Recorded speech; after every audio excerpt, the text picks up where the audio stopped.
So, ladies and gentlemen, we are back with another video, and we're back with the biggest chad in every single division. There's a lot of chads in the UFC, a lot of fighters to look up to, a lot of role models. But in today's video, we are going to be going through the biggest one in each division, the biggest role model, the most masculine man, if you will, in every single UFC division. So, without further ado, we're going to get into it, but just before we do, I wanted to say we're almost at 500 subscribers, so if you could hit the subscribe button if you haven't already, that would be much appreciated. Like this video and stuff, leave a comment, that's how the videos get more views, so you leave a comment, and we'll get into it. So, just before we start off, we've got some criteria, so this is how I'm going to be judging, or how I'm determining. So, fighters, to be a chad, you just got to be cool, you just got to be a cool guy, no cringe, we don't want any cringe fighters. Doesn't involve themselves in drama, just there to fight. Just a simple guy, just there to fight. Got to have the right attitude towards fighting, so that kind of BMF attitude, that fight anyone, I'll fight anyone, anywhere, whatever, all that kind of stuff. You don't complain, you don't do any of that, you don't whinge, you don't talk about like weight cuts and stuff, you don't make excuses, you don't fight like a rat, just good people.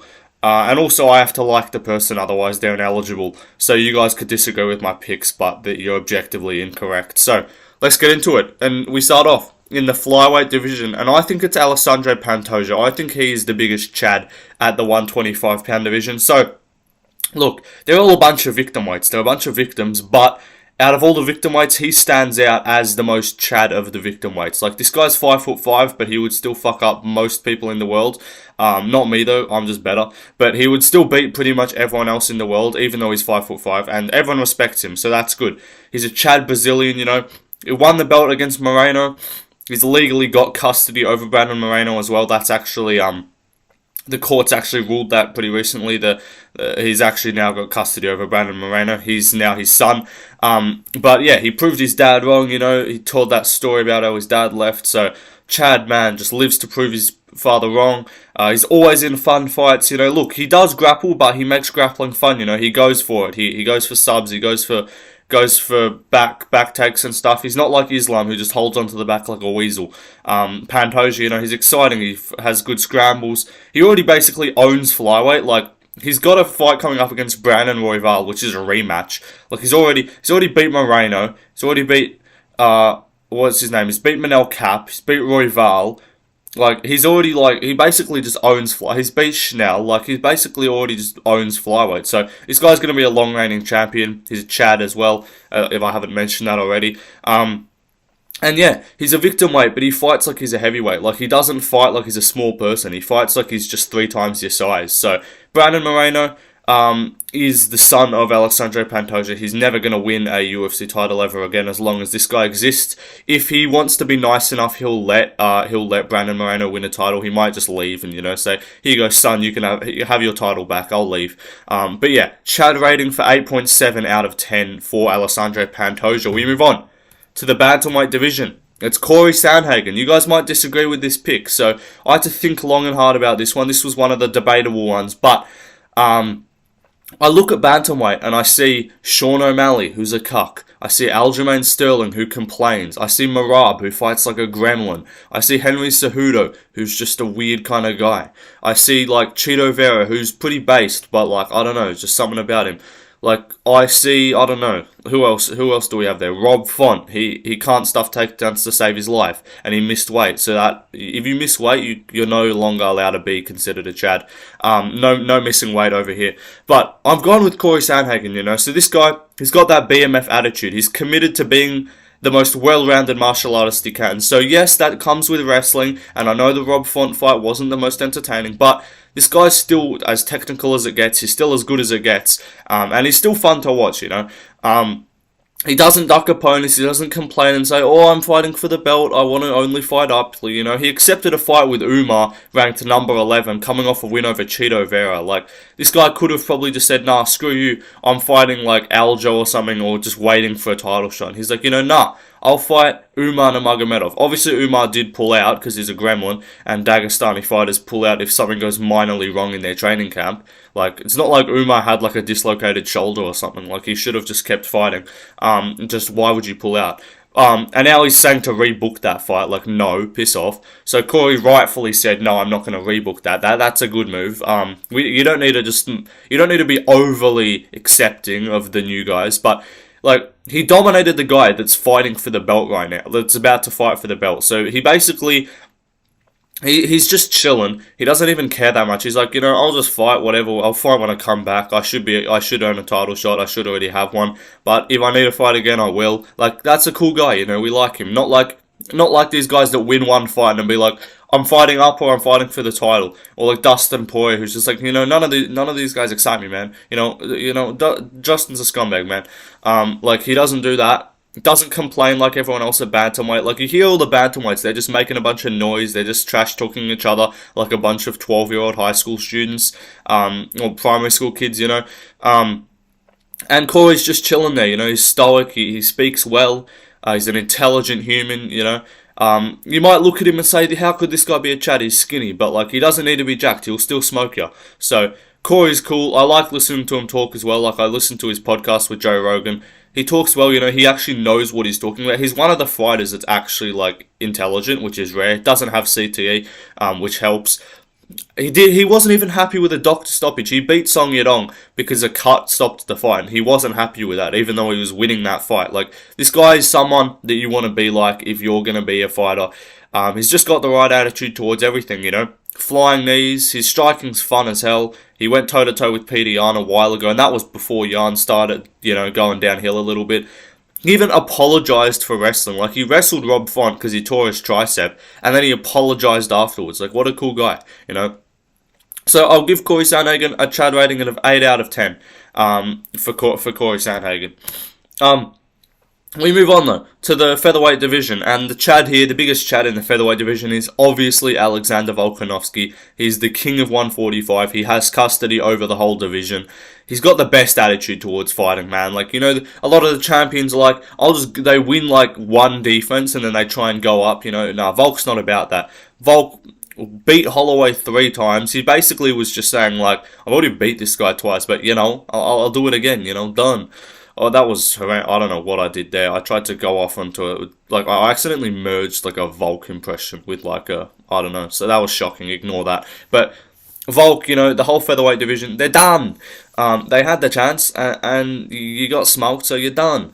But Volk, he owns featherweight. He dominates the whole division. He takes risks as well, like, goes up to 155 on short notice. And, like, obviously he lost to Islam, but, like, he went up there in the first fight and did really well, so that's all that counts. Second fight, as far as I'm concerned, that was fixed. It was a government screening or something. Like, that shit didn't happen. It was fake fight.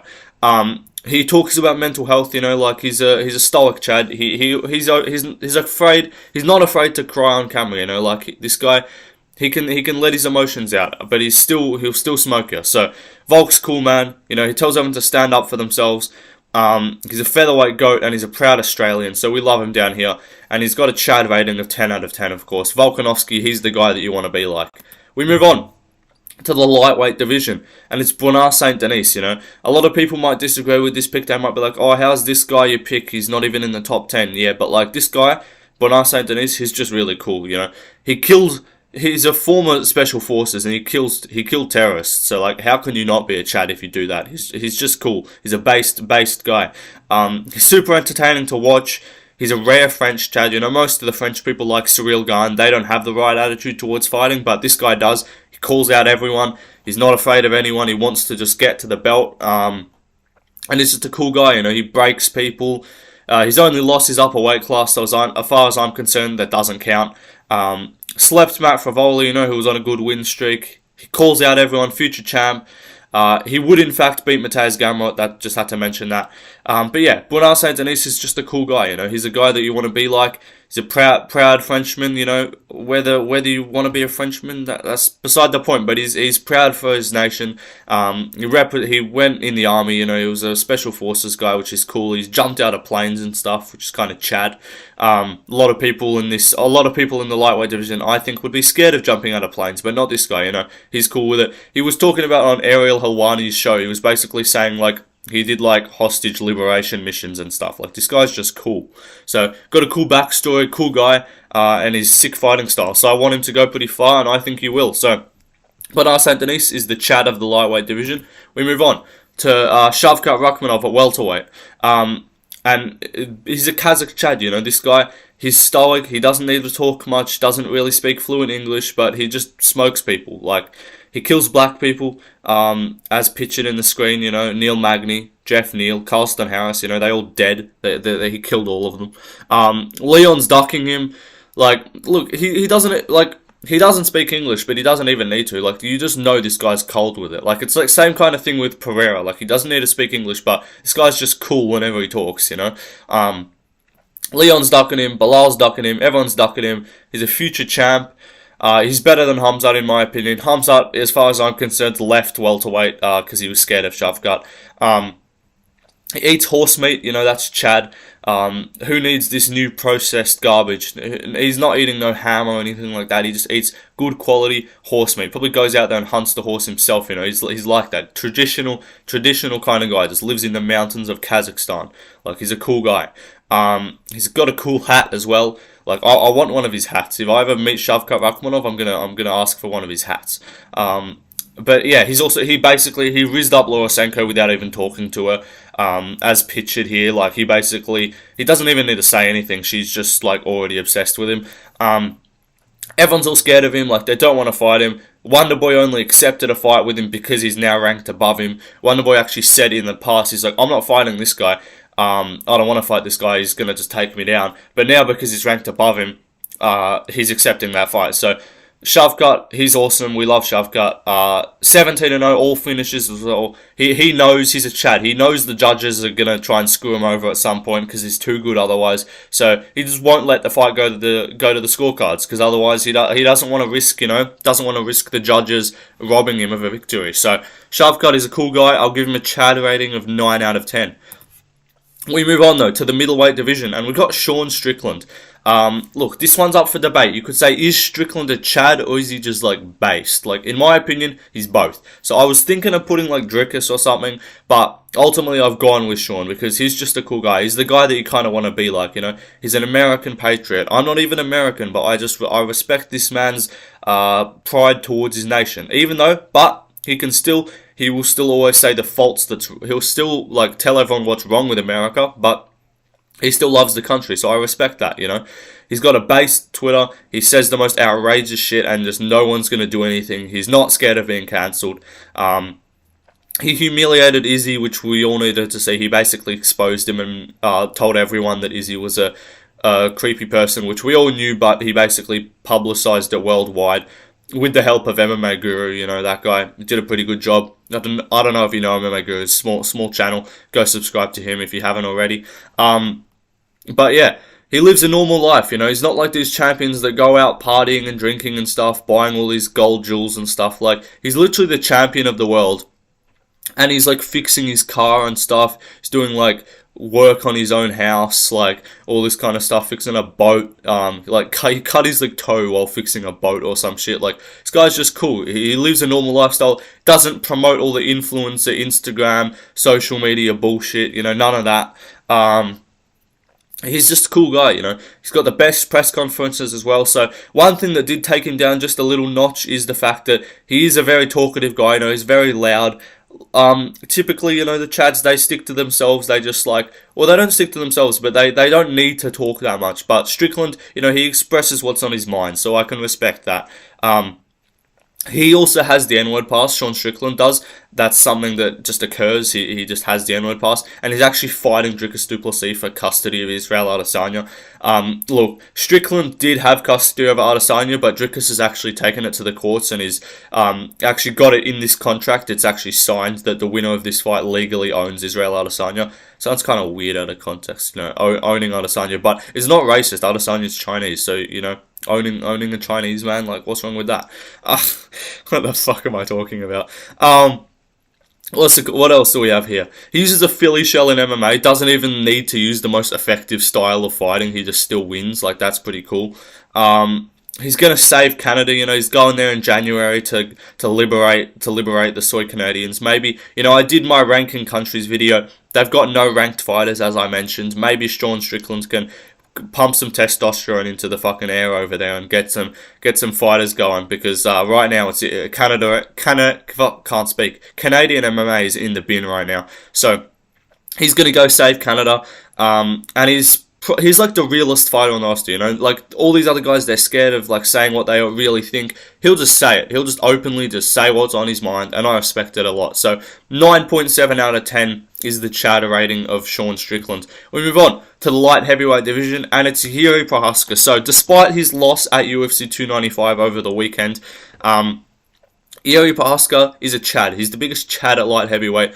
And for a few simple reasons, you know. As I said, he lives a simple life. That's what we like to see with the Chad, you know. None of the bullshit. Doesn't go out and party. Doesn't do any weird stuff.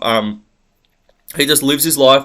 Does his weird martial arts training. You know, sits in dark rooms with his own thoughts. Like, that's kind of cool. He's got a cool beard as well. Got that Chad beard. Doesn't complain about stoppages. None of this stuff. Like, so many fighters will just complain. They'll like shit talk each other on social media. All of that. Yuri's not involved in any of that. He's just a guy that just exists to fight in the UFC and just be a cool guy, you know. He's so exciting as well, you know. That's a Chad behaviour, to be exciting for the fans, you know. We don't like anyone that just holds on to legs for dear life. Yeah, Marab, sorry, fuck, I got a cough. It's COVID, but Bryce Mitchell said COVID doesn't exist, so I don't know what it could be. But yeah, like, you know, he's always exciting, doesn't fight like a weasel. He flatlines Dominic Reyes. He's got weird hair, but doesn't care what people think. Like, this guy's probably autistic, but it's fine. Like, he's just cool with it. So, like, he embraces it, and he acts like an absolute sped, but it's funny, and it's cool, and we like Jiri Prochazka for his odd behaviour, you know. What else do we have here? Yeah, he hits hard as fuck as well, and he kills Dominic Reyes, so that's pretty cool. So Jiri, without a doubt, Chad rating 10 out of 10. He's the Chad. He's the light heavyweight division's Chad. He's the saviour of 205 for a while. Poatan's kind of the saviour now. Look, Poatan is a big Chad too. We like Alex Pereira, you know. He's nothing like living your entire life just to spite someone. That's some Chad existence right there. But the way Jiri handled himself over the weekend with that loss, no complaining. I had to put him here as the biggest Chad in light heavyweight. You know, Pereira already holds the actual title, so Jiri can hold the title of biggest Chad. So we move on to the heavyweight division, and I've gone with Tom Aspinall. You know, he's a rare British Chad. This is a one-off. There's not usually many British people that are optimizable to look up to. There's no British people that you really go like, yeah, I want to be like that. But this is the guy. Like, he smokes everyone inside around. He beat Pavlovich. Like, who does that? Like, that's kind of crazy, not going to lie. He even proved me wrong. And normally, my picks were at 100% for the whole year. I've never picked a single fight wrong for the entire existence of my life.